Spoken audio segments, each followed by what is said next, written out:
जय हिंद दोस्तों, स्वागत है लूसेंट डे 2 सीरीज में। आज स्टूडेंट हम करने वाले हैं 100+ क्वेश्चंस लूसेंट से निचोड़ किया है स्टूडेंट। हिस्ट्री के यहाँ पर सिंधु सभ्यता, वैदिक काल, ये सभी चीजें इसमें हम कवर करने वाले हैं। वन लाइनर में एकदम निचोड़ कर ले आया हूँ स्टूडेंट। पूरा लूसेंट की सीरीज हम चला रहे हैं। डे 1 की क्लास नहीं देखी है तो जाकर जरूर देखना। आज स्टूडेंट हम यहाँ पर 100+ क्वेश्चन से कवर करने वाले हैं। सभी एग्जाम्स के लिए इम्पोर्टेंट है ये स्टूडेंट। अगर आपने लूसेंट को एक बार कंप्लीट कर लिया तो जीके जीएस में आपको प्रॉब्लम कभी नहीं होगी। और साथियों, जीके जीएस को मजबूत करना चाहते हैं तो हमारे साथ जुड़े रहें।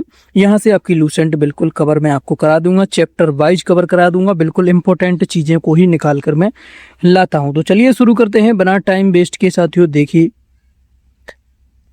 रेशम बुनकर सबसे पहले हम देखते हैं महत्वपूर्ण अभिलेख एवं ऐतिहासिक स्रोत। इससे पहले की चीजें हम पढ़ चुके थे। रेशम बुनकर की श्रेणियों की जानकारी किस अभिलेख से प्राप्त होती है? तो मंदसौर अभिलेख से जो है रेशम बुनकर श्रेणियों की जो है जानकारी प्राप्त होती है। आगे देखिए स्टूडेंट, यहाँ पर हमें दिया गया है कश्मीर नवपाषाणिक पुरातत्व, जहां से गर्तबास यानी गड्ढा घर का साक्ष्य तथा उतरने के लिए सीढ़ियां मिली हैं। ये कहां से मिली हैं? तो ये आपके बुर्ज होम से मिली हैं। कश्मीर नवपाषाणिक पुरातत्व स्थल जहां है, ये आपके बुर्ज होम से मिली हैं। और प्राचीनतम सिक्कों को क्या कहा जाता था? तो प्राचीनतम सिक्कों को आहत सिक्के, साहित्य में कासारपड़ सिक्के भी इनको कहा जाता है। आहत सिक्के कहा जाता था प्राचीन सिक्कों को। बहुत इंपॉर्टेंट है। आगे चलिए स्टूडेंट देखिए, सर्वप्रथम सिक्कों पर लेख लिखने का कार्य किस शासक वंश ने किया था? यानी कि सिक्कों पर जो लेख लिखा जाता था ये किसने किया था? तो ये यवन शासकों ने किया था। इसकी शुरुआत किसने? यवन शासकों ने की थी इसकी शुरुआत। समुद्रगुप्त के संगीत प्रेमी होने का प्रमाण किस साक्ष्य से मिलता है? समुद्रगुप्त एक संगीत प्रेमी था। इसका साहित्य कहाँ मिलता है? उसके सिक्कों पर बीड़ा बजाती हुई मुद्रा का अंकन होने से मिलता है। उसके जो सिक्के थे उस पर जो है समुद्रगुप्त की जो है बीड़ा बजाते हुए वहां पर चित्र बना हुआ था। इसी से साक्ष्य मिलता है कि समुद्रगुप्त एक संयुक्त संगीत प्रेमी था। आगे देखिए, अरिकमेडु पुडुचेरी के निकट से किस सभ्यता के सिक्के प्राप्त हुए हैं? पुडुचेरी के निकट जो सभ्यता है वहां, उस सभ्यता से किस प्रकार के सिक्के मिले हैं? तो यहाँ से रोमन सिक्के मिले हैं। कौन से सिक्के मिले हैं? रोमन सिक्के यहाँ से प्राप्त हुए हैं। अभिलेखों के अध्ययन को क्या कहा जाता है? तो अभिलेखों के अध्ययन को एपिग्राफी कहा जाता है। क्या कहा जाता है? एपिग्राफी जो है अभिलेखों के अध्ययन को कहा जाता है। आगे चलते चलिए स्टूडेंट, कुछ इंपॉर्टेंट चीजें देख लीजिए। यहाँ पर प्रमुख अभिलेख एवं उनसे संबंधित जो शासक हैं वो यहाँ पर दिए गए हैं। हाथी गुम्फा अभिलेख जो है ये आपके कलिंग राजा खारबेल के समय हुआ था। और साथियों, जूनागढ़ अभिलेख जो है रुद्रामन, और नासिक अभिलेख जो है गौतम वलसरी और यहाँ पर प्रयाग स्तंभ लेख जो है समुद्रगुप्त के शासक में था। ऐहोल अभिलेख जो है पुलकेशिस द्वितीय के समय था। मंदसौर अभिलेख ये मालवा नरेश यशोवर्मन के समय था। और ग्वालियर अभिलेख पृथ्वी नरेश भोज के समय था। भित्ती एवं जूनागढ़ अभिलेख जो है स्कंदगुप्त के समय था। और देवपाड़ा अभिलेख जो है बंगाल शासक विजय सेन के शासनकाल में ये बना था। यहाँ तक हम कवर कर चुके थे डे 1 की क्लास में स्टूडेंट। यहाँ मैंने आपका ये रिविजन करा दिया है। डे 1 की क्लास में हम यहाँ तक कवर कर चुके थे। अब हम चलते हैं यहाँ पर नीचे प्रागैतिहासिक काल की ओर। यहाँ से हमें आगे चलते चलना है। जिस काल में मनुष्य की घटनाओं का कोई लिखित विवरण उद्धृत नहीं किया जा सके उसे क्या कहते हैं? उसी को प्रागैतिहासिक काल कहा गया है। आगे चलिए, उस काल को क्या कहते हैं जिसके लिए लिखित साक्ष्य तो उपलब्ध हैं किंतु उसे पढ़ा नहीं जा सका है? तो उसे कहते हैं आदि प्रागैतिहासिक काल। क्या कहा गया है? उसे आदि प्रागैतिहासिक काल कहा गया है। मानव विकास के उस काल को क्या कहा जाता है जिसका विवरण लिखित रूप में उपलब्ध है? तो उसे इतिहास कहा जाता है, यानी कि हिस्ट्री कहा गया है।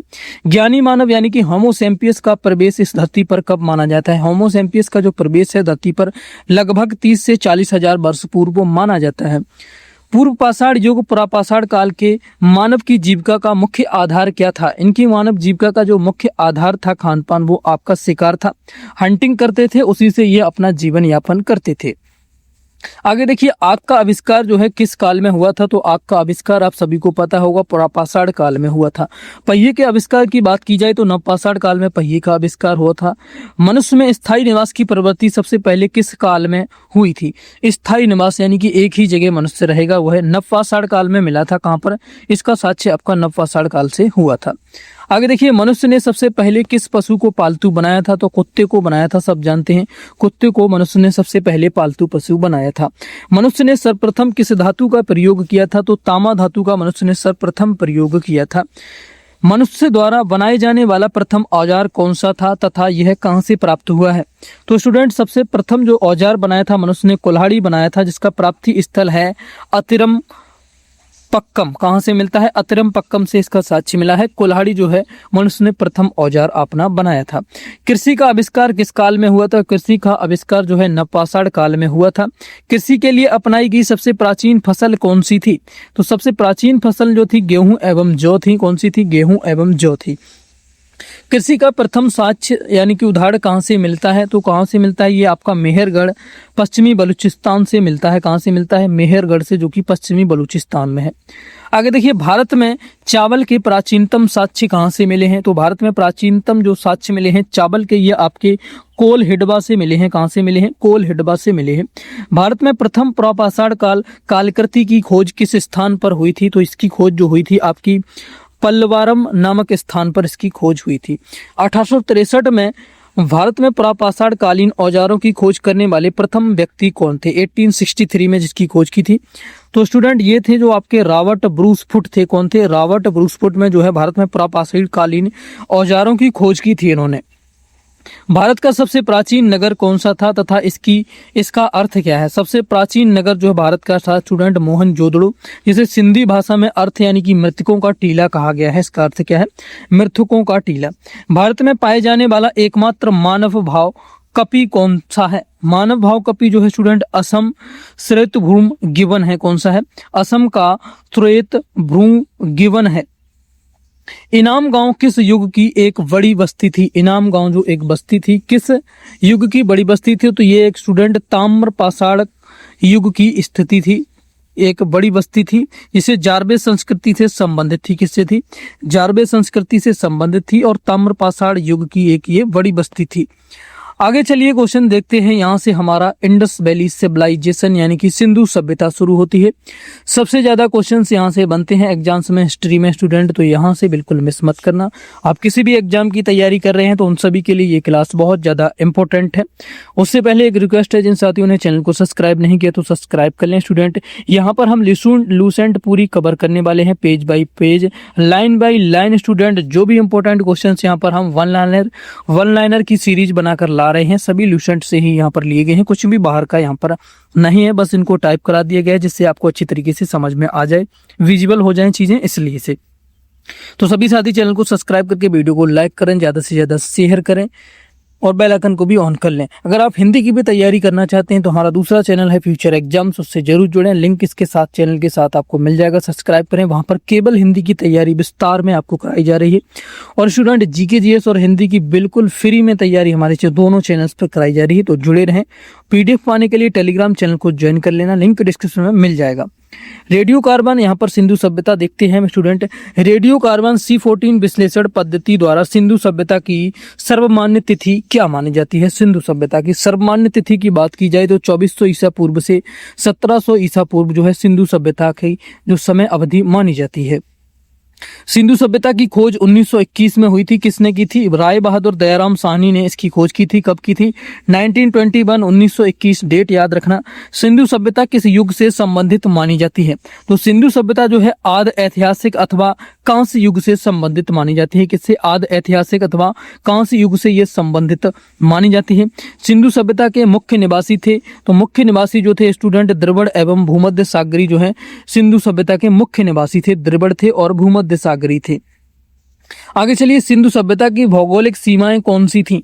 सिंधु सभ्यता की जो भौगोलिक सीमाएं थी, एक पश्चिमी जो थी सुतकांगुडेर बलूचिस्तान दास्क नदी थी और पूर्वी जो उसकी सीमा थी स्टूडेंट ये आपकी आलमगीरपुर मेरठ उत्तर पर हिंडन नदी के किनारे जो बसा हुआ है और उत्तरी जो थी ये मांदा अखनूर जम्मू कश्मीर चिनाब नदी के तट पर है और दक्षिणी जो थी स्टूडेंट ये आपकी दायमाबाद जो अहमदनगर महाराष्ट्र गोदावरी नदी के तट पर है। सिंधु सभ्यता के 6 सबसे बड़े नगर कौन से थे? तो सिंधु सभ्यता के 6 सबसे बड़े नगर जो थे मोहनजोदड़ो, हड़प्पा, गढ़वारी वाला और राखीगढ़ी, धौलावीरा एवं कालीबंगन जो है यहाँ के जो है 6 मुख्य बड़े नगर थे। कैसे थे? बड़े नगर थे। स्वतंत्रता प्राप्ति के पश्चात हड़प्पा संस्कृति के सर्वाधिक स्थल किस राज्य में खोजे गए हैं? सर्वाधिक स्थल जो खोजे गए हैं स्टूडेंट, ये आपके गुजरात में खोजे गए हैं। कहाँ पर खोजे गए हैं? गुजरात में। सिंधु सभ्यता के मुख्य बंदरगाह कौन से थे? तो लोथल और सुत्काकोदा जो है, सुत्कातुदा जो है, इसके मुख्य बंदरगाह थे। कौन से थे? लोथल एवं सुत्कोतदा इसके जो है मुख्य बंदरगाह थे। जुते हुए खेत के नक्काशीदार ईंटों के प्रयोग के साक्ष्य कहाँ से मिलते हैं? कालीबंगन से मिले हैं। ये साक्ष्य कहाँ से मिले हैं? कालीबंगन से मिले हैं। स्टूडेंट, आज की क्लास में थोड़ा सा फॉन्ट आपको छोटा दिख रहा होगा, एडजस्ट करिए। अगली से आगे से स्टूडेंट हम फॉन्ट थोड़ा बड़ा करके लाएंगे जिससे अच्छी तरीके से विजुअल हो जाए। मोहनजोदड़ो से प्राप्त सबसे बड़ी इमारत कौन सी है? मोहनजोदड़ो से जो प्राप्त हुई है सबसे बड़ी इमारत जो है अन्नागार मिली है। यहाँ पर अनाज को स्टोर किया जाता था, सबसे बड़ी यही इमारत यहाँ पर मिली है। कहाँ से मिली है? मोहनजोदड़ो से मिली है। सैंधव सभ्यता का प्रसिद्ध महान स्नानागार जिसे ग्रेट बाथ कहा जाता है, ये कहाँ स्थित है? तो मोहनजोदड़ो में, जिसकी लंबाई है 11.8 मीटर और चौड़ाई इसकी है 7.01 और गहराई है 2.43 मीटर इसकी गहराई है।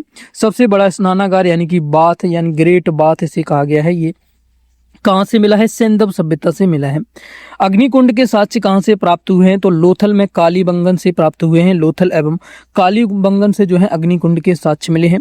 3 मुख वाले देवता जिसे पशुपतिनाथ भी कहते हैं की मोहर कहाँ से मिलती है तथा उनके चारों ओर कौन से पशु हैं? तो मोहनजोदड़ो से ये मिलती है। चारों ओर हाथी, गेंडा, चीता एवं भैंसा को जो है इसके चित्र मिलते हैं जानवरों के। नर्तकी की एक कांस्य मूर्ति कहाँ से प्राप्त हुई है? तो मोहनजोदड़ो से जो है कांस्य की मूर्ति प्राप्त हुई है नर्तकी। आगे देखिए स्टूडेंट, हम देखते चलते हैं मनके के कारखाने कहाँ से मिले थे? मनके के कारखाने जो मिले हैं ये लोथल एवं चन्हूदड़ो से मिले हैं। कहाँ से? लोथल एवं चन्हूदड़ो से। सिंधु सभ्यता की लिपि कौन सी थी? बहुत इंपॉर्टेंट है। सिंधु सभ्यता की भावचित्रात्मक यानी कि ये भावचित्रात्मक लिपि थी जो कि दाईं से बाईं ओर लिखी जाती थी। कैसे लिखी जाती थी? दाईं से बाईं ओर लिखी जाती थी। क्वेश्चन एग्जाम में बनता है सिंधु सभ्यता की लिपि कौन सी थी? सिंधु सभ्यता की लिपि किस ओर से लिखी जाती थी? कैसी लिखी जाती? क्वेश्चन यहाँ से 100% एग्जाम में बनता है, तो अच्छी तरीके से याद करेंगे। आगे देखिए, नगरों तथा घरों के विन्यास के लिए सिंधु सभ्यता के लोगों में कौन सी पद्धति अपनाई जाती है घरों के विन्यास के लिए? तो यहाँ पर जो है ग्रिड सिस्टम यानी कि ग्रिड पद्धति अपनाई जाती थी घरों के निर्माण के लिए। स्टूडेंट, जो एग्जाम में क्वेश्चंस बन सकते हैं वही यहाँ रखे गए हैं, फालतू की चीजें मैं नहीं उठाकर लाया हूँ। जिनकी एग्जाम में आने की प्योरिटी है, संभावना है, उन्हीं को यहाँ पर लाया गया है। आगे देखिए, सिंधु सभ्यता के घरों के दरवाजे किस ओर खुलते थे? जो सिंधु सभ्यता में दरवाजे लगते थे घरों में, वो किस ओर खुलते थे? तो सड़कों की ओर ना खुलकर पिछवाड़े की ओर ये खुलते थे, यानी कि अंदर की ओर दरवाजे खुलते थे, जैसे आज भी खुलते हैं। आज तो साथियों हमारे इस समय में बाहर अंदर दोनों की तरफ के दरवाजे यूज होते हैं। अपवाद है, लोथल में दरवाजे मुख्य सड़क पर खुलते थे। ये अपवाद है, लोथल में जो है दरवाजे मुख्य सड़क की यानी कि बाहर की ओर खुलते थे। आगे देखिए, सिंधु सभ्यता की मुख्य फसलें कौन कौन सी थी? तो गेहूं और जो है सिंधु सभ्यता की मुख्य फसलें थी। चावल के प्रथम साक्ष्य कहाँ से प्राप्त हुए हैं? लोथल से मिले हैं। और सुत्काकोदा, कालीबंगन एवं लोथल से किस पशु के अस्थि पंजर मिले हैं? तो यहाँ पर घोड़े के अस्थि पंजर मिले हैं यहाँ से। और मेसोपोटामिया के अभिलेखों में वर्णित मेलुहा शब्द का अभिप्राय किससे है? तो मेलुहा शब्द का प्रमाण जो मिलता है ये आपका सिंधु सभ्यता से संबंधित है। इसका अभिप्राय क्या है? जो कि मेसोपोटामिया से मिला हुआ है। हड़प्पा सभ्यता एवं मोहनजोदड़ो एक विस्तृत साम्राज्य की जुड़वा राजधानी किसने कहा है हड़प्पा एवं मोहनजोदड़ो को? तो पिग्गट ने कहा है। ऐसे जो है इसकी जुड़वा जो है राजधानी है। वास्तविक चिन्ह किस सभ्यता की देन माना जाता है? स्वास्तिक चिन्ह, जो स्वास्तिक चिन्ह हम बनाते हैं आज के समय में, ये किस सभ्यता की देन है? तो ये हड़प्पा सभ्यता की देन है। ये सूर्य उपासना का प्रतीक माना जाता था हड़प्पा सभ्यता में, यहीं से इसका स्वास्तिक चिन्ह मिला हुआ है। आगे देखिए, सिंधु सभ्यता के लोग किस धातु के से परिचित नहीं थे? सिंधु सभ्यता के जो लोग थे वो उनको किस धातु की जानकारी नहीं थी? तो उनको लोहे एवं तलवार से बनी धातु की जानकारी नहीं थी। सिंधु सभ्यता के लोग जो है लोहे से परिचित नहीं थे। आग में पकी हुई मिट्टी को क्या कहा जाता था? तो टेराकोटा आग में पकी हुई मिट्टी को कहा जाता था। इंपॉर्टेंट है, क्वेश्चन एग्जाम में बनता है यहाँ से। अब देखिए, सिंधु सभ्यता की कुछ इंपॉर्टेंट चीजें देख लेते हैं। सिंधु सभ्यता के प्रमुख स्थल, नदी, उत्खनन कर्ता एवं स्थिति देख लेते हैं। हड़प्पा सभ्यता जो है ये रावी नदी के किनारे है। खोज किसने की है? दयाराम साहनी एवं माधव स्वरूप वत्स ने। कब की है? 1921 में की है। वर्तमान स्थिति क्या है इसकी, कहाँ पर है? ये आपका मोंगटोगोमरी जिला पाकिस्तान में है। वर्तमान में ये पाकिस्तान के अंतर्गत आता है। मोहनजोदड़ो जो कि सिंधु नदी के किनारे है। खोज की है राखलदास बनर्जी ने। और कब की है? 1921 में की है। वर्तमान में कहाँ पर आता है? लकराना जिला है सिंध पाकिस्तान में ये आता है वर्तमान में। चन्हू दड़ो जो है स्टूडेंट ये आपका सिंधु नदी के किनारे है। और गोपाल मजूमदार इसने इसकी खोज की है। 1931 में खोज की है और ये वर्तमान में सिंध प्रांत पाकिस्तान में है। ये भी कालीबंगन की खोज की है स्टूडेंट। कालीबंगन जो है घग्गर नदी के किनारे है। बीबी लाल एवं बी के थापर ने इसकी खोज की है। कब की है? 1953 में इसकी खोज हुई है। वर्तमान ये हनुमानगढ़ जिला राजस्थान में है, भारत में ही है, याद रखिए। कोटेदेजी की जो की खोज हुई है ये आपकी सिंधु नदी के तट पर है। फजल अहमद ने इसकी खोज की है। 1953 में ही इसकी खोज हुई है। ये वर्तमान में खैरपुर पाकिस्तान में है। रंगपुर की खोज जो किस नदी के किनारे है? मादर नदी के किनारे है। रंगनाथ राव ने इसकी खोज की है। 1953 से 1954 मानी जाती है और ये कठियावाड़ जिला गुजरात में है। वर्तमान स्थिति इसकी ये है। रोपड़ की खोज जो है सतलज नदी के किनारे हुई है। यज्ञदत्त शर्मा ने इसकी खोज की है। 1953 से 1956 इसकी खोज बताई जाती है। रोपड़ जिला पंजाब में है वर्तमान में स्टूडेंट। ये सभी चीज़ें बहुत इंपॉर्टेंट है, एग्जाम में पूछी जाती हैं, याद कर लेंगे। आप स्क्रीनशॉट भी ले सकते हैं, नहीं तो मैं इसका PDF तो आपको बिल्कुल फ्री में दे ही रहा हूं, वहां से आप कर पाएंगे। आगे देखिए, लोथल जो है भोगबा नदी के तट पर है। रंगनाथ राव ने इसकी खोज की है। 1955 व 1962 इसकी खोज की तिथि मानी जाती है। अहमदाबाद जिला गुजरात में है, वर्तमान में आता है। आलमगीर की खोज जो है हिंडन नदी के तट पर हुई है। यज्ञदत्त शर्मा इसकी जो खोज करता है और 1958 में इसकी खोज हुई है। मेरठ जिला उत्तर प्रदेश में है वर्तमान में। सुतकांगडोर डास्क नदी के किनारे इसकी खोज हुई है और ऑरेंज स्टाइल एवं जॉर्ज डेल्स ने इसकी खोज की है। 1927 से 1962 तक मानी जाती है। 1927 से 1962 तक। मकराना समुद्र तट जो कि पाकिस्तान में है, वर्तमान की स्थिति है इसकी। आगे देखिए, बनामली रंगोई नदी के तट पर इसकी खोज हुई है। रविंद्र सिंह बिष्ट ने इसकी खोज की है। 1974 में इसकी खोज हुई, 1974 में। हिसार जिला है, वर्तमान में हरियाणा में है, हमारे हिंदुस्तान में ही। और धौलावीरा की खोज जो है स्टूडेंट लूनी स्थानीय नदी के तट पर हुई है। रविंद्र सिंह बिष्ट इसकी खोज करता है। 1990 से 1991 में इसकी खोज की तिथि मानी जाती है। कच्छ जिला है गुजरात में, वर्तमान में। अब देखिए, यहाँ से सिंधु काल में विदेशी व्यापार आयात वस्तुएं, विदेशी व्यापार से जो यानी कि वस्तुएं आयात की जाती थी, वो कौन कौन सी वस्तुएं होती थी। देखिए, तांबा जो है स्टूडेंट ये आपका खेतड़ी राजस्थान, बलूचिस्तान और ओमान से जो है आयात किया जाता था। चांदी जो है अफगानिस्तान, ईरान से आती थी। सोना जो है कर्नाटक, अफगानिस्तान, ईरान से आता था। टिन यानी कि अफगानिस्तान, ईरान, और गोमेद जो है सौराष्ट्र से, और लाजबर्त जो है मेसोपोटामिया, और सीसा है आपका ईरान से। आगे देखिए, वैदिक सभ्यता यहाँ से शुरू होती है। वैदिक सिविलाइजेशन हम देख लेते हैं यहाँ पर। यहाँ से इंपॉर्टेंट है, जो भी क्वेश्चंस बनते हैं आपको यहाँ पर दिखाएंगे। उससे पहले जिन साथियों ने वीडियो को लाइक नहीं किया तो लाइक कर दें साथियों, काफ़ी मेहनत लगती है क्लास लाने में, तो सभी साथी लाइक कर दें, शेयर करें और वीडियो को हाइप भी करें। एक अच्छा सा कमेंट भी छोड़ें स्टूडेंट। आगे किस चैप्टर पर आप क्लास चाहते हैं, कौन से चैप्टर को कवर कराएं, कमेंट करके जरूर बताना। आप किस एग्जाम की तैयारी कर रहे हैं, कौन से एग्जाम के लिए देख रहे हैं क्लास, कमेंट करके जरूर बताना। आगे अभी और भी इंपॉर्टेंट क्वेश्चन है स्टूडेंट, देखकर जरूर जाना। देखिए, वैदिक काल का विभाजन किन दो भागों में किया गया है। तो वैदिक काल का विभाजन जो है ये आपका ऋग्वैदिक काल, जिसकी युग तिथि मानी जाती है 1500 ईस्वी से 1000 ईसा पूर्व मानी जाती है, तथा उत्तर वैदिक काल में जिसकी तिथि मानी जाती है 1000 ईसा पूर्व से 600 ईसा पूर्व इसका युग माना जाता है। आर्यों का मूल निवास स्थान मैक्समुलर ने किसे माना है। तो मैक्समुलर ने जो मूल स्थान आर्यों का माना है, मध्य एशिया को माना है, सेंट्रल एशिया को माना है। आर्यों द्वारा विकसित सभ्यता किस प्रकार की सभ्यता थी तथा इनकी भाषा क्या थी। तो आर्यों ने जो सभ्यता विकसित की थी इसे ग्रामीण सभ्यता, और मुख्य भाषा इनकी संस्कृत थी। क्या मानी गई थी? संस्कृत इनकी मुख्य भाषा थी।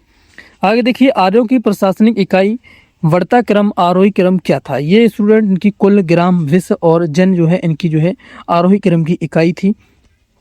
ग्राम के मुखिया को क्या कहा जाता। तो ग्राम के मुखिया को यहाँ पर ग्रामीणी, विश्व का प्रधान विश्वपति तथा जन के शासक को राजन कहते थे। राजा को सलाह देने वाली दो प्रमुख संस्थाएं कौन सी थीं। राजा को सलाह देने वाली दो प्रमुख संस्थाएं सभा, श्रेष्ठ लोगों की संस्था थी, एवं समिति जो सामान्य जनता की संस्था थी। इसमें सामान्य जनता के लोग भी आते थे। ऋग्वेद युद्ध के लिए शब्द का प्रयोग किया गया है, इसका अर्थ क्या है। ऋग्वेद में युद्ध के लिए किस शब्द का प्रयोग किया गया है और इसका अर्थ अर्थ क्या है? तो ऋग्वेद में स्टूडेंट गिबिष्ट शब्द का युद्ध के लिए प्रयोग किया गया है और इसका अर्थ जो होता है गायों की खोज। क्या है? गायों की खोज इसका अर्थ है। प्रसिद्ध दशराज्य यज्ञ दशराज्य युद्ध का उल्लेख ऋग्वेद के किस मंडल में है तथा यह किन नदी के तट पर स्थित है? कौन सी नदी के तट पर लड़ा गया था ये? तो 7वें मंडल में इसका जो है उल्लेख है। वसुड़ी यानी कि रावी नदी के तट पर यह सुदास एवं 10 जनों के बीच में सुदास विजयी हुए थे। इसमें ये युद्ध लड़ा गया था। ऋग्वेदिक समाज जितने वर्णों में विभक्त था और कितने वर्णों में विभक्त था तो और उसका उल्लेख ऋग्वेद के किस भाग में है? तो ऋग्वेदिक जो समाज है ये समाज था ये स्टूडेंट ये 4 वर्णों में विभक्त था। ब्राह्मण, क्षत्रिय, वैश्य, शूद्र और उल्लेख है ऋग्वेद के 10वें मंडल में पुरुष सूक्त में इसका उल्लेख मिलता है। आर्य समाज किस प्रकार का समाज था? तो आर्य समाज जो है पितृसत्तात्मक समाज था। मुख्य पिता को कुलपति कहा जाता था। इसमें क्या कहा जाता है? मुख्य या पिता को कुलपति कहा जाता था। आगे देखिए स्टूडेंट, जीवन भर अविवाहित रहने वाली महिलाओं को क्या कहा जाता था? तो जीवन भर अविवाहित रहने वाली महिलाओं को यहाँ पर अमाजू कहा जाता था। क्या कहा जाता था? अमाजू कहा जाता था। आगे चलिए क्वेश्चन देखते हैं इसी तरीके से साथियों। नेक्स्ट क्वेश्चन देखिए, आर्यों का मुख्य पेय पदार्थ क्या था? यानी कि इनकी ड्रिंकिंग क्या थी? तो ये सोमरस पिया करते थे। ये वनस्पति से बनाया जाता था। किससे? वनस्पति से। प्रमुख दर्शन एवं उनके प्रवर्तक देख लेते हैं यहाँ पर। चरवाहक जो है, चरवाहक इसके प्रवर्तक हैं, फाउंडर हैं। योग जो है पतंजलि है। सांख्य जो है कपिल सबसे प्राचीन दर्शन है और न्याय जो है गौतम ने इसका फाउंडर इनको प्रवर्तक किया है। और पूर्व मीमांस जो है जैमिनी ने इसकी खोज की है। उत्तर मीमांस ये है बदरायण ने की है और वैश्विक जो है ये आपका कड़ाद या उलूक ने किया है। आगे चलते हैं और इम्पोर्टेंट क्वेश्चंस जो भी बनते हैं देख लेते हैं। आर्यों का मुख्य व्यवसाय क्या था? तो आर्यों का मुख्य व्यवसाय था जो था पशुपालन एवं कृषि इनका मुख्य व्यवसाय था। ऋग्वेद में गाय के न मारे जाने योग्य पशु माना गया है। इसे क्या कहा गया है? तो इसे अघन्या कहा गया है। गाय को जो है ऋग्वेद में क्या कहा गया है? अघन्या कहा गया है। क्वेश्चन बनता है एग्जाम में।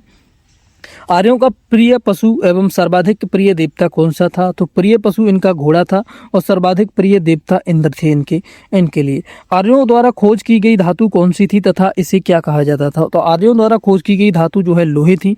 लोहे को श्याम अयस तथा तांबे को लोहित अयस कहते थे। ये व्यापार हेतु दूर दूर जाने वाले व्यक्ति को तथा ब्याज पर ऋण देने वाले व्यक्ति को क्या कहते थे? तो व्यापार में दूर दूर जाने वाले को व्यापारी और पड़ी यानी सूदखोर कहा जाता था। जो स्टूडेंट यहाँ पर ऋण देता था इसे बैकनाट भी कहते हैं।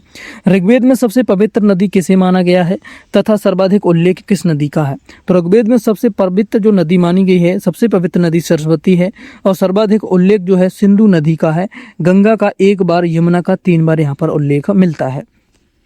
आगे देखिए इंपॉर्टेंट ऋग्वेदिक नदियां, प्राचीन एवं आधुनिक नाम उनके देख लेते हैं एक बार। ऋग्वेदिक नदियां देख लेते हैं। कुभा नदी जो है ये इसका आधुनिक नाम काबुल है। इसका प्राचीन नाम जो है बिस्तरा है और ये आधुनिक नाम इसका झेलम है। अस्किनी जो है चिनाब इसका आधुनिक नाम हो गया है। परसुड़ी प्राचीन नाम था, अब इसका आधुनिक नाम रावी है। शत्रुदु जो सतलज है जिसका विपाशा था पहले ब्यास है अब, और सादारनीय जिसका गंडक है, सदानीरा जिसका गंडक है, दृष्टि था और घग्गर है। गोमती गोमल है, वस्तु है, स्वस्थ हो गया है। आगे देखिए उत्तर वैदिक काल में इंद्र के स्थान पर कौन से देवता सर्वाधिक प्रिय हो गए थे? उत्तर वैदिक काल में तो यहाँ पर सर्वाधिक प्रिय देवता प्रजापति थे। कौन थे? प्रजापति हो गए थे। उत्तर वैदिक काल में हल को क्या कहा जाता था तथा हल रेखा को क्या कहते थे? उत्तर वैदिक काल में हल को सिरा तथा हल रेखा को सीता कहा जाता था। सत्यमेव जयते जो किस उपन्यास से लिया गया है? तो सत्यमेव जयते जो है ये आपका मुंडको उपनिषद से लिया गया है। इंपॉर्टेंट क्वेश्चन है। आगे देखिए प्रसिद्ध गायत्री मंत्र किस देवता को समर्पित है और इसकी रचना किसने की थी? तो गायत्री मंत्र जो है स्टूडेंट ये सावित्र सूर्यदेव को समर्पित है। रचनाकार इसके विश्वामित्र थे। ऋग्वेद के 3रे मंडल में इसका उल्लेख भी मिलता है। भारत के 2 महाकाव्य कौन से हैं तथा महाभारत का पुराना नाम क्या है? भारत के 2 महाकाव्य महाभारत एवं रामायण है। महाभारत का पुराना नाम जो है जैन संहिता है। विश्व का सबसे बड़ा महाकाव्य है जैन संहिता। गोत्र नाम इस संस्था का किस काल में हुआ था? गोत्र नामक जो है संस्था का जन्म हुआ ये किस काल में हुआ था? तो इसका जन्म जो है उत्तर वैदिक काल में हुआ था। वेदांत दर्शन के प्रसिद्ध ग्रंथ ब्रह्मा सूत्र की रचना किसने की थी? वेदांत दर्शन के प्रसिद्ध ग्रंथ ब्रह्मा सूत्र की रचना किसने की थी? तो बादरायण ने इसकी जो है रचना की थी। किसने की थी? कल्प ब्रह्मा सूत्र की रचना बादनारायण ने की थी। अब यहाँ से स्टार्ट होते हैं स्टूडेंट महाजनपदों का उदय। तो महाजनपदों का उदय 6वीं शताब्दी ईसा पूर्व में 16 महाजनपदों की जानकारी किस बौद्ध ग्रंथ से मिली थी? तो ये आपकी अंगुत्तर निकाय बौद्ध ग्रंथ से मिली थी। महाजनपद एवं उनकी राजधानी देख लेते हैं, उस समय कौन कौन से थे। अंग था जिसकी राजधानी चंपा थी। आधुनिक क्षेत्र था भागलपुर, मुंगेर, बिहार। मगध गिरिवज्र राजगृह इसकी राजधानी थी। पटना गया इसका क्षेत्र है। काशी वाराणसी, ये वाराणसी के आसपास उत्तर प्रदेश में है। वत्स, ये कौशाम्बी इसकी राजधानी थी। प्रयागराज उत्तर प्रदेश में इसका क्षेत्र है। बज्जी वैशाली विधे मिथिला इसकी राजधानी थी। और मुजफ्फरपुर एवं दरभंगा के पास बिहार में इसका क्षेत्र है। कौशल श्रावस्ती इसकी राजधानी थी। फैजाबाद गोंडा बहराइच उत्तर प्रदेश में इसका क्षेत्र है। अवंती उज्जैन मिसमहेश्मती इसका स्टूडेंट जो है राजधानी थी। मालवा क्षेत्र मध्य प्रदेश में है। मल्ल कुशावती राजधानी थी। देवरिया बस्ती गोरखपुर उत्तर प्रदेश में इसका क्षेत्र है। पंचाल आ जाता है। अहिच्छत्र कामल्य ये बरेली बदायूं इसका क्षेत्र है, यहाँ पर राजधानी ये है आपकी। और चेदी इसकी शक्तिमती राजधानी है। बुंदेलखंड उत्तर प्रदेश एवं मध्य प्रदेश क्षेत्र है इसका। कुरु जिसकी राजधानी है इंद्रप्रस्थ, ये आधुनिक क्षेत्र दिल्ली एवं हरियाणा में आता है। मत्स्य बीटानगर इसकी राजधानी, विराटनगर इसकी राजधानी है। जयपुर अलवर भरतपुर राजस्थान के अंतर्गत आता है। कंबोज जिसकी हाटक राजधानी है, ये आपकी राजौरी एवं हजारा क्षेत्र के अंतर्गत आता है। सूरसेन इसकी राजधानी जो है मथुरा है। मथुरा उत्तर प्रदेश के अंतर्गत आता है, आप जानते ही हैं। आगे देखिए स्टूडेंट अस्मक इसकी पोटली पोतन राजधानी है। गोदावरी नदी क्षेत्र ये अब दक्षिण भारत का एकमात्र महाजनपद है। और गंगाधर जिसकी राजधानी तक्षशिला थी, ये आपकी रावलपिंडी एवं पेशावर पाकिस्तान के अंतर्गत इसका क्षेत्र था। यहाँ से देखिए हमारा जैन धर्म शुरू हुआ है स्टूडेंट। जैन धर्म के क्वेश्चन से देख लेते हैं। जैन धर्म के संस्थापक एवं प्रथम तीर्थकर कौन थे? ऋषभदेव थे। और जैन धर्म के 23वें तीर्थकर कौन थे? पार्श्वनाथ थे। काशी के राजा अग्रसेन के पुत्र थे ये। आगे देखिए पार्श्वनाथ द्वारा दी गई 4 प्रमुख शिक्षाएं, 4 महाव्रत कौन सी थी? तो हिंसा ना करना, नंबर 2 सदा सत्य बोलना, चोरी ना करना, और नंबर 4 था यहाँ पर संपत्ति ना रखना। इनकी जो है 4 शिक्षाएं थी। जैन धर्म के 24वें तीर्थकर एवं अंतिम कर तीर्थकर कौन थे? तो वर्धमान जो है महावीर, वर्धमान महावीर जो है जैन धर्म के 24वें एवं अंतिम तीर्थकर थे। महावीर स्वामी का जन्म कब और कहाँ हुआ था? 540 ईसा पूर्व में कुंडग्राम के वैशाली में महावीर स्वामी का जन्म हुआ था स्टूडेंट। आगे देखिए महावीर स्वामी के पिता एवं माता का नाम क्या था? तो पिता का नाम सिद्धार्थ था, ये जागृत कुल के सरदार थे। माता तरसला थी, लिच्छवी राजा चेतक की ये बहन थी। महावीर स्वामी की पत्नी एवं पुत्री का नाम क्या था? तो महावीर स्वामी की पुत्री एवं पत्नी का नाम था स्टूडेंट पत्नी यशोधरा, पुत्री आपकी अनुज्जा प्रियदर्शनी यहाँ पर थी। आगे देखिए महावीर के बचपन का नाम क्या था? तो महावीर के बचपन का नाम वर्धमान था। 12 वर्षों की कठिन तपस्या के बाद महावीर को ज्ञान कैवल्य की प्राप्ति कहाँ हुई थी? तो ज्ञान की प्राप्ति इन्हें जम्भिक के पास समीप ऋजुपालिका नदी के तट पर साल वृक्ष के नीचे इनको ज्ञान की प्राप्ति हुई थी। ज्ञान प्राप्ति के पश्चात महावीर क्या कहलाए? तो ज्ञान प्राप्ति के पश्चात ये जिन विजेता, अहर्त, पूज्य एवं निर्ग्रंथ वंदहीन कहलाए। महावीर ने अपना उद्देश्य किस भाषा में दिया था? तो प्राकृत अर्धमागधी भाषा में इन्हें अपना उपदेश दिया था। महावीर स्वामी के प्रथम अनुयायी कौन थे? प्रथम शिष्य उनके दामाद जामामली थे, प्रियदर्शनी के ये पति थे। आगे देखिए प्रथम जैन भिक्षु कौन बनी थी? प्रथम जैन भिक्षु की बात की जाए तो चंपा दहबनी जो है की पुत्री जो है प्रथम जैन भिक्षु बनी थी। महावीर की मृत्यु के बाद जैन धर्म का प्रथम मुख्य उपदेशक कौन हुआ? तो महावीर की मृत्यु के बाद जो है आर्य सुधर्मा अकेला ऐसा गणधर जो महावीर के बाद की जीवित रहा था ये। और आगे देखिए लगभग 300 ईसा पूर्व में मगध के अकाल के बाद जैन धर्म किन 2 संप्रदायों में विभाजित हो गया तो श्वेतांबर स्थूल के शिष्य श्वेत वस्त्रधारी एवं दिगंबर वज्रबाहु के शिष्य नग्न रहने वाले 2 भागों में ये विभाजित हो गया। आगे देखिए यहाँ पर कुछ चीजें दी गई हैं स्टूडेंट, इनको आप देख लेंगे। यहाँ पर जैन धर्म के तीर्थकर एवं प्रतीक चिन्ह है।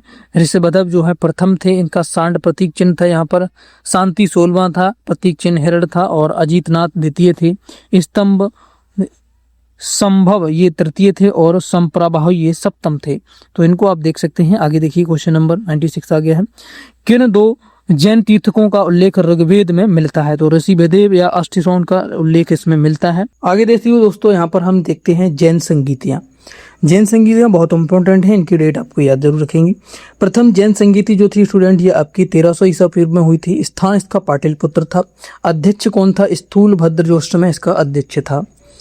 द्वितीय बौद्ध जैन संगीति जो थी आपकी 6ठी शताब्दी 512 ईस्वी में हुई थी, और ये स्टूडेंट इसका स्थान जो था वल्लभी गुजरात था, और इसका जो अध्यक्ष था ये आपका क्षमा श्रमण था, यानी कि देवरण मणि इसका नाम दूसरा था। आगे देखिए जैन धर्म के त्रिरत्न कौन थे? तो जैन धर्म के जो त्रिरत्न थे ये आपके मयंक दर्शन थे, मयंक ज्ञान था, मयंक आचरण था।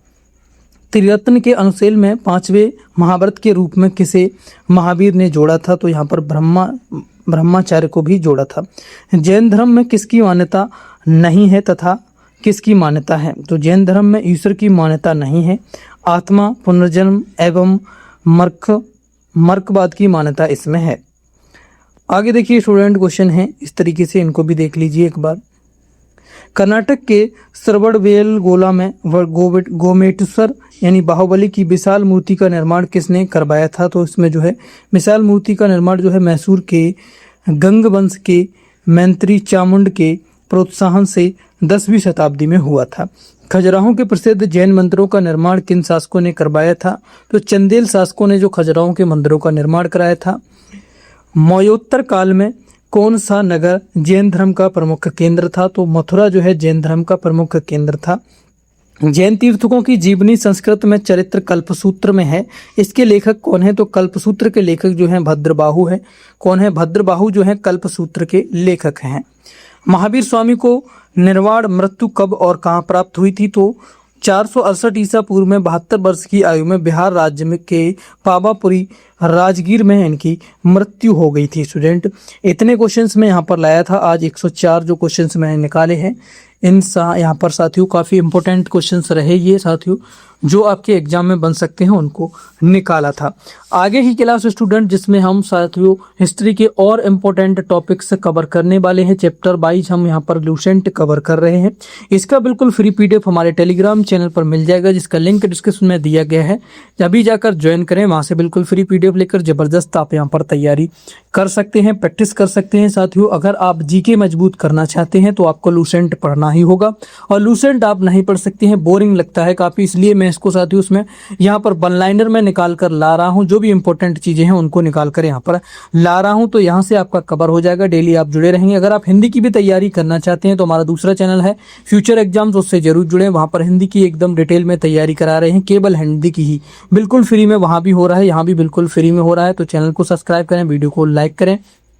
अगली क्लास किस चैप्टर पर आनी चाहिए, किस टॉपिक पर आनी चाहिए, कमेंट करके जरूर बताना। क्लास अच्छी लगी तो लाइक शेयर करें, और आप किस एग्जाम की तैयारी कर रहे हैं कमेंट में एक बार जरूर लिखें स्टूडेंट, और कमेंट में हार्ट भेजें सभी साथी जिनको भी क्लास अच्छी लगी है। चैनल को सब्सक्राइब करके बेल आइकन को ऑन कर लें। मिलते हैं अगले डे 3 में, तब तक के लिए थैंक यू, जय हिंद।